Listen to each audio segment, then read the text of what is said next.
meil on nüüd selline värk, et on 22. juuni. Tõmbame kodust vehkat, auto on peaaegu pakitud, lähme külla, teeme jaani, mõnuleme looduses.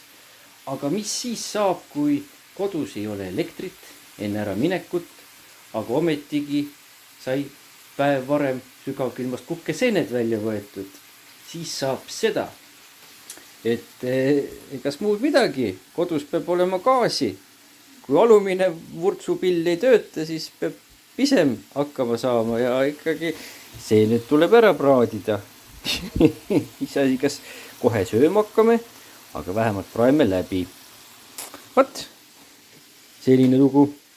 Nii et head jaani teile, nautige, mõnulege ja kui elektrit kodus ei ole, siis jumal eest seda toredam on kodust ära minna, eriti korteriinimestel. Tšauka!